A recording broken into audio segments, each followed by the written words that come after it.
Hi, this is Randy Kirk, and we are having our second session with Joe Munaretto. Probably, I don't know if I pronounce it worse or better than I did the first time, Joe. Munaretto. Munaretto. I left the O off the end. I'm so sorry. We have a world of unusual last names now. I wish everybody's last name was as easy as mine. By the way, I am Randy Kirk. And if you like the content, we're going to be talking about Optimus today. Do you like talking about Optimus? You know, if you follow me, you know it's probably right up at the top of the subject matter that I'm interested in right now in the Elon Musk world. We talked a lot in the Elon Musk mission. We did a huge section on Optimus way before anybody was talking about the details. But if we're going to be honest today, there's a huge number of naysayers out there, even now, even after Dr. Know-It-All and I and Scott Walter, the three of us did a great program the other day where we poo-pooed the idea that anything was CGI in that little video that was on Investor Day. But then, in fact, the robot is coming along. I just watched half of a thing with Joe Justice. I'll link that below because it's fantastic if you haven't seen that yet. Now, I don't know if Joe Justice is going to get into the details of Optimus, but he over and over and over again, as he walks through the factory of the future, the one in Mexico, he talks about how Optimus is going to be a big part of that. So, Joe, you apparently are also very enthusiastic about Optimus, and I'm going to be wading into this with almost no knowledge of what that is. But tell me about your theories about Optimus. Is it coming soon, late? When? Sure. Yeah. I have a lot of opinions Okay. All right. based on my experience. And I generally am I am optimistic, but I'm like optimistic conservatively, right? Just in terms of timeframes. So like my background, again, is I did my PhD in biomechanics. So it's modeling human movement. And modeling it means making dynamic simulations of how the body moves. So it's basically making a robot in simulation, trying to make it mimic a human, recreate all sorts of jumping movements, somersaults. I actually, did some stuff with not just landings, but Olympic divers, right? Creating simulations of springboard diving, somersaults, etc. And it's a difficult task to make robots try to move like humans. But you learn a lot of things along the lines. And now that's actually become useful in talking about Optimus. So I would just say big picture, Tesla is much like FSD, right? The data advantage can be immense. That's used to teach Optimus how to move, right? There's going to be a few stages here. One is, and I focus more on the software aspect than the hardware. The hardware doesn't have to be like a human exactly, right? I, in fact, thought when they were going to unveil the robot, I was like, oh, they're not going to do bipedal motion. They're going to do something easier because the hardest part of bipedal robot is balancing. That is the biggest challenge. Let me make that clear. For Optimus, anyone understands what other people are talking about, I am telling you for sure, the biggest challenge for Optimus is maintaining balance while doing all these tasks. That is the biggest challenge for Tesla with Optimus. You can make a robot be slower than a human. It doesn't have to be as strong. The software can kind of cover parts of that up, right? So I think what they're doing with all their hardware and actuator modeling and all that will be impressive. I'll be interested in seeing what they do with their sensing aspect. That's one area they don't talk about as much. It seems like they're just going to use like the joint displacement or what the actuator torque is sensing pushback as their sensor of feedback. That's what Scott Walter says so far. That's what he's seeing. Yes. Right. So it's probably good enough. Again, it doesn't have to be like a human has many levels of sensing, right? It's kind of crazy. And they're all hardwired back to different levels. Some muscles, when they stretch, send back signals to the antagonist. For instance, your bicep, if it stretches, sends a signal to your tricep to like contract. It sends it into the spinal cord and back, and then once to the brain. It's all this sort of complicated stuff. But for Optimus, the software, the main thing is learning to balance, like I said. So this is something that humans know how to do very well, but not even at birth, obviously, right? We have a general model of, it's something called internal model of your body, right? Where your brain learns a mapping between the kinematic state. What is the position of all your limbs? What is the dynamics? Like how much are they swinging? And it can learn, no matter what position you're in, how to contract certain muscles to control your balance, or doing somersaults, right? Or if you're tipping on one leg, exactly what muscles to contract when you're in certain joint positions to get you to stay upright, right? It's phenomenal sort of modeling that we've learned over the course of our young years, right? Now, Optimus has none of that to start with, right? So it has to learn from scratch. So what they need to do is build, starting in simulation, they build this robot in simulation, and then they build control models, right? This is control theory, basically. And the classic way to do that with robotics prior to deep learning was literally to handcraft the equations of motion that describe all the linkages of the body to each other with all this trigonometry or linear algebra, so that you have a mapping between what torque you apply at your elbow, how that'll affect your left foot, right? But even that's an approximation, because to do it in the perfectly exact format is like totally like messy, right? So they would handcraft this stuff. Now, what happens if the robot isn't exactly as you said it was, right? Now you're going to have error, and that error propagates, and it makes it hard for you to keep the robot upright, because you're like, well, I thought I needed to say, do this, apply this much torque, but actually it needed to be 10% less. And then the thing falls over. Right. So this is why robots classically are really hard to control if they're bipedal, because you don't, much like we talked about with inflation and filtering and delay, I'm bringing it back again. Yes. Delay with control of balance is catastrophic, right? If you're tipping and you wait half a second, it doesn't matter what you do, you're going to fall over, right?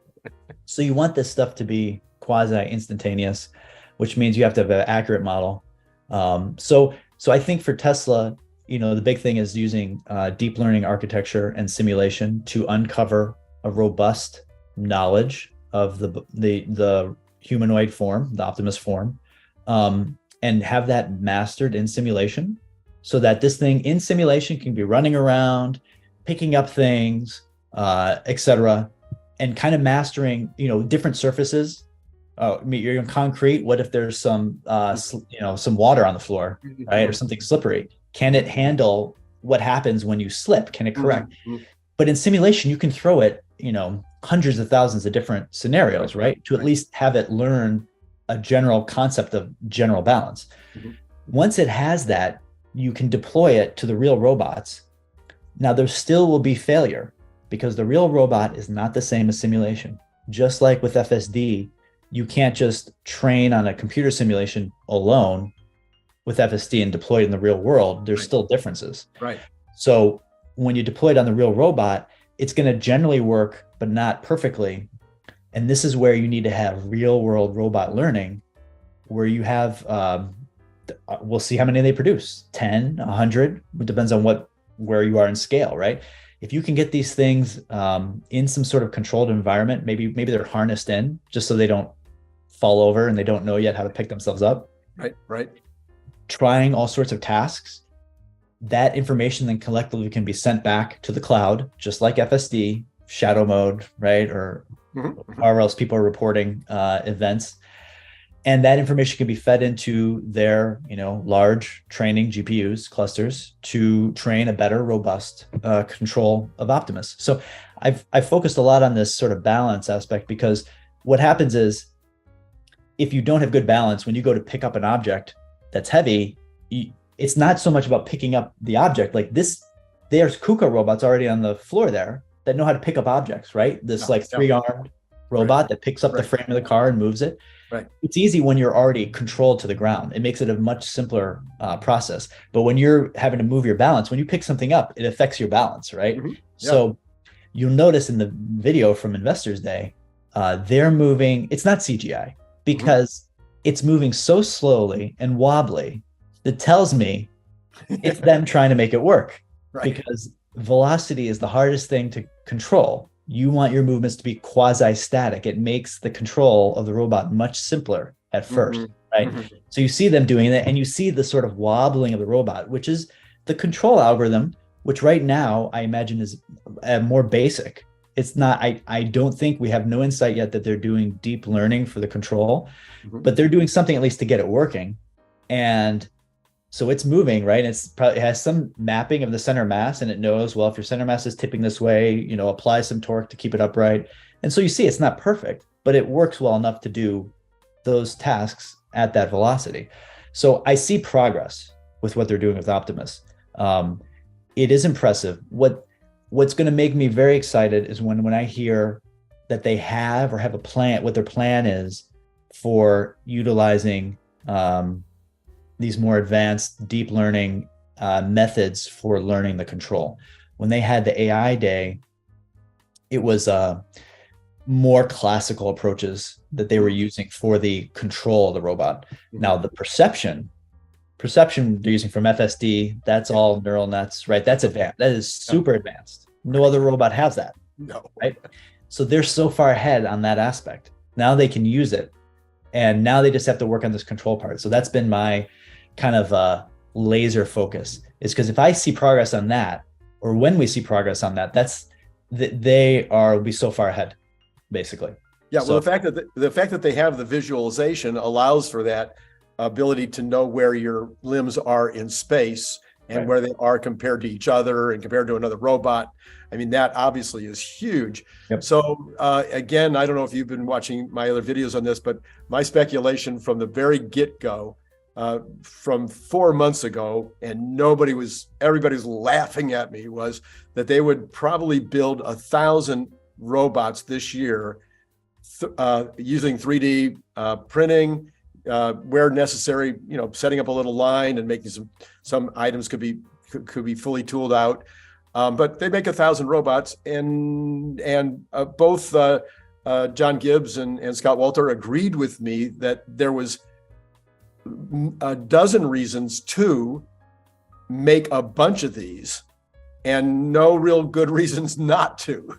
And so that was kind of where I came to my conclusion was, well, maybe they'll cost $50,000 a piece to hand build them. That's like chump change to build 1,000 of these for $50,000 each for them. In terms of the opportunity is nothing. And on the other side of the coin, to not do so seems to be something that would just slow down the potential for generating all this data that would cause the creature to be able to move better and smoother and, et cetera. No, I totally agree. I mean, I think whether it's 100 or 1,000, I don't know what the exact level is that they need. I just think that the cost of that is relatively small. It's peanuts, right? Yeah. And these are going to be. It's not like FSD where you need to have 100,000 users, right? Right now, you can just have 100. Yeah. Right. You still need to scale up whatever testing environment that they're going to be in. And people maybe debate, well, can they just be on the manufacturing line or something like that, or on the floor somewhere? Yep. And I suppose they could, but they're still going to need some supervision or harness or whatnot, because again, it's not about like, oh, whoops, I didn't screw the thing in right. It's like, no, it's going to fall over and it doesn't even know how to pick itself up yet. Right. This is what I mean is like, this is the stuff that's actually the real important aspect, because the reaching for the screw, while impressive at this stage, is definitely impressive, right? Is the easier part than can it do it quickly? Yes. Because without falling over. Right. And they will need to have them out there testing to figure that out. So we agree. Exactly. They need to have 100 out there set up on rigs doing different things, so that all that data is, it's very diverse data, and they can send it back to the cloud for iterative training. And I think that's where they have the advantage. So they should use the advantage. Yes. Iterative training as well as iterative hardware. Yep. So, you at $50,000 a piece, if you want to build another 20 next week, because you've come up with something a little better in terms of the hardware. Again, the cost is so small. And if it was only, let's say, the arm, there was just one part of the arm that you can see an iteration that's going to make it a lot better. You literally could probably make, if you have 100 of them already deployed, you can make 100 of those arms, or 200 if you need both, and just go out and unscrew and screw in, and you're Right. back in business. So that it just seems like, now I was a manufacturer for 29 years, plastics manufacturer. So as a manufacturer, it seemed to me I couldn't come up. I tried my hardest to come up with reasons not to. Yeah. You know, what would be the reasons I wouldn't? You know. I think at that capital expense, it just makes sense. I mean, you would only, I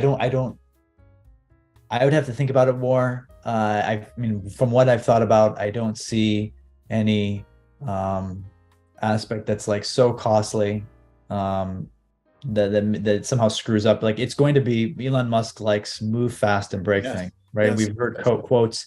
I think there was even a most recent quote about, I think, the 4680 line about, like, you know, moving fast. The price doesn't matter. Time is what matters. Yeah. So Absolutely. with Optimus, absolutely, just build them. And I'm not saying you have to build a million or you start the, you know, gross, mass production line, but you build these to understand, right? You have to understand the manufacturing processes that you're going to want to eventually put in place at scale, right? So they need to practice doing that, even just for the hardware aspect alone. And then, of course, the data aspect, they're going to need these. Now, I don't think right now, as of today, they need 100 from where they are, but probably later this year, I think they could use it. We'll see. I don't know when we're going to get an update.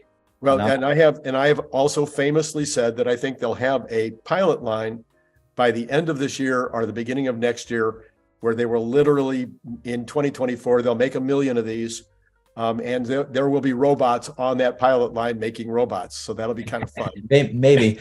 You know, it's interesting because what I see with FSD is, you know, FSD is more complicated than Optimus, actually, from a statistical standpoint. There's so many edge cases with FSD in the real world, and those edge cases, you cannot fail. The requirement of accuracy, right, at 80 miles an hour, is so high that it's much more challenging, right? So what you see when Tesla comes out with a new production software of FSD, that's something that's been trained and tested for a year, right? There's parts of that were developed a year ago, right? We just got through the validation phase, and they're now in the product. There's such a long time frame there, just because of this aspect, right? You got to make sure everything works fine. Like, see with the V11, it took so long to get it good enough, not just good enough for highway use, to use FSD on highway, but it's to not have any of the edge cases be worse, probably, than how autopilot works today. So I bet FSD on average was already better than autopilot on the highway, probably last year. But they didn't want it to have any parts that were worse. Right. So this is like a high threshold. So my point is, though, when you look at that time frame, and they still haven't fully moved their path planning and driving policy to neural nets yet. It's still heuristic code. And they've said that they know they need to move it all, right? So I'm sure somewhere back that we're not seeing, they have a neural net driving the car version. But again, it's going to take who knows how long, right? A year or so to get out. Compare that to Optimus. I can just throw this thing on there, and I mean, it's not going to go kill anyone. Keep it away. Just put it in a harness. And, you know, if I got a new planning for balance or trying something out, like, it's not going to take that long for them to iterate. They don't have this whole consumer facing product that they have to go through to then iterate and be safe and have all these, delayed steps. So it's very possible for them to have a more rapid progress with Optimus than FSD at this point, right? Yeah. Yeah.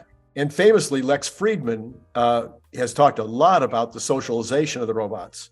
Because he's another huge robot fan, but he's he's been very involved. I guess maybe even his PhD might have been on He the did social, I think so. robotics. Yeah. Yeah, it's the socialization aspect. Mhm. And so I would think that would be the other thing that needs to be happening right now is, or as soon as possible, if they've got 100 of them or a couple of hundred of them, is okay, how do people react in the field? How do the workers react in the field with this, humanoid robot? And yeah, I mean, my opinion on that is I'm not as concerned right now for these robots to be so lifelike that they're going to start having their own thoughts or decisions. Like, I think it's pretty straightforward right now to control them to do certain tasks. If you keep them isolated to you're doing a few tasks and that's it, then they can perform them without much care of external elements, external humans, right? They're going to see a human and just look at it as an object that they have to avoid, right? Right. Now you eventually get to a point where I agree that like human interaction is something that you want the robot to have.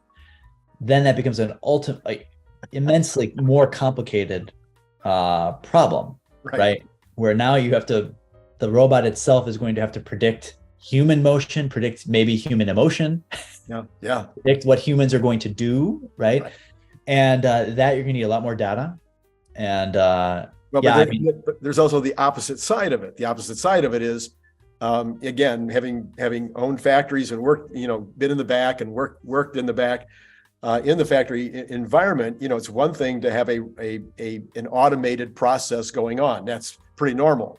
So, even to have an arm that's picking something up and moving it is pretty normal. But if all of a sudden you're working next to a 5-foot object that is shaped like a human, that is moving as close as possible like a human, and your job is to work with this thing and probably have some management over it, some teaching requirements with regard to it, some, all kinds of some management in terms of keeping it from breaking anything. So these social skills, I think, are also part of what really needs to be part of this first year of their analysis. Yeah, I could see for sure from the human computer interface, essentially, like from the human aspect. Yeah, I think you definitely have to start understanding that. I mean, it's kind of like, again, the analogy with FSD is you see with like Waymo cars in San Francisco or cruise cars, like humans learn how these cars are going to be, and they know, for instance, that they're going to be safe. Mm-hmm. So they just walk right in front of them. They're just like, it's such a sad like model of like aggressors and pacifists, where people learn to respond, right? So it's going to be interesting to see, understanding how humans start reacting to how Optimus acts. They're going to be like, well, I can do this, or this is what how I should behave. And now all of a sudden you have a whole new layer of understanding and intention for both, that to make it work seamlessly without like, somehow humans trying to dominate it. Like, I feel like this will work more easily in a manufacturing setting with people who are getting paid, versus, for instance, if Optimus was out in the public, I don't know, like mowing the lawn or and some people are coming by and somehow want to mess with it or something like that. Like, that's even another level of complication, I think. Yes, well, I think that's definitely another level of complication. I think they will be used really early, to the extent that I do have another theory that initially that first 1 million units, maybe next year, that those will be, you'll have to apply to purchase one. You're not going to just pay for it and take it home and do whatever you want. You'll have to apply, and it'll be, because they'll be looking for use cases that will be training the entire fleet. But ultimately, when they do become available generally, I think there will definitely be retailers who will want these in the mall, handing out brochures or cookies or whatever, and just interacting with the public just as an amusement aspect. I'm sure there'll be a lot of that going on. That'd be something. If I, as as a marketer my entire life, I would definitely want one of those if I was a retailer. Yeah, no, I mean, you bring up an interesting point because I always think the primary, like first level use would be in a factory, just because, Tesla can control the environment, it's their factory. But when you bring up, there's these tasks that are relatively simple. Yeah. Right now we have humans doing that the robot could do without too much difficulty, right? I mean, there's still difficulty with interacting with humans. It becomes the interaction with humans, as you talk about. For instance, handing out things on a street corner. Of course, Optimus could do that functionally, right? It can detect the humans. Yeah. It's going to know how to stick out its hand and not hold on too tightly. Right. That would probably actually be the most difficult part. And then it gives it to the person. And then now it just needs to know how to interact with the human and deal with varied behaviors of humans, right? So I see now that that's an avenue that there could be demand for these things quickly. Oh yeah. Right? Because Tesla could actually deploy functional software, production level software to do those tasks relatively quickly. Then the question becomes, oh crap. Well, we're going to put it out there, but how does it know how to deal with humans? Right. So I do see your point where that becomes important relatively soon. Well, the key to the humanoid shape, a lot of people are like, why does it need to be humanoid? It can have wheels, it can do all these other things. For me, again, as a manufacturer, the beauty of the humanoid shape is the flexibility of its opportunity.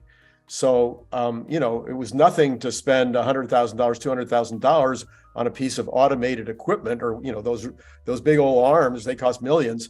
But those are stuck in the ground. They have a limited ability to do what you need them to do. And if you no longer have that task, it's not like you can move it over here and have it hand out chocolates to kids on the mall. Right. So with the humanoid robot, that's the amazing beauty of it is, you could have it handing out flyers one day and have it in your back office, screwing things into the wall the next day. So absolutely. I mean, that's where I didn't think about it at the time when I was like, oh, they're not going to do this.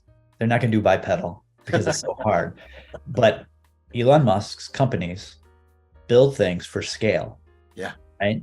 Yeah. Even if it's more work at the beginning, they then scale easily. Whether it's having your firmware control every peripheral in the car from scratch, when you're a small company with Model S. Now, when you have 2 million vehicles being produced a year, it's still the same software stack. Right. And it's scaled. The cost increase it was a mostly fixed cost, right? So it doesn't go up as you produce cars, right? So it makes it easy to scale. It's going to be the same thing with Optimus. You make one form for all these tasks, and it's going to make it cheaper. Yeah. And they're going to make more money. Yeah. And that's why the real value is the software being able to handle this form. Yeah. Right. Because that has not been achieved in any robust fashion as of now. The best bipedal robots, while they look impressive, they're still kind of gimmicks. Like the Boston Dynamics is classically the best one, and they can do phenomenal routines, right? But it can't do everything, right? It's just that's what it's been trained on to do. And I'm not sure even if they're doing any sort of general models for its balance, but they have something. So if Tesla solves this general control of the humanoid form bipedal, which hasn't been done, it scales so quickly because you just upload it to the next bot, right? Yes. That work is done. Yes. And they're already scaling the vision part. Obviously, that's transferred over. And so that reduced costs. So yeah, this thing in this form, I do believe if they solve the software problem, it opens such a mass market. It's insane. I would imagine there will be accessories. There's again a new Cybertruck video out today, really good one that's talking about the fact that Cybertruck, they have an entire group that is working on accessories because they're using 48 volt. Nobody else has a 48 volt stuff out there, so they're creating their own accessories for the Cybertruck, which would be a whole nother revenue source and profit source. I would imagine that also for Optimus, there will be accessories. So there may be a unique hand that will have gripping powers, more strength or whatever. There'll be potentially some accessories that you can buy that would make Optimus have some capabilities that maybe need to be added on. But the basic form, as you're pointing out, would be something they could make millions of and just deploy. Right. Yeah. Absolutely. So I'm definitely excited. Yeah. See where it goes. Hey, Joe, this has been great. I really enjoyed our 2 sessions together. If I remember right, there's something else that you have on your mind, but I'm going to go ahead and end this video right now, and we'll talk in the green room afterwards to see if there's something else to talk about. This has been Randy Kirk. I hope you've enjoyed this today. If you have, please please, all this, you know what to do. I don't need to tell you, hey, it's been great talking to you. Click the link below to get your paperback, Kindle, or audiobook now.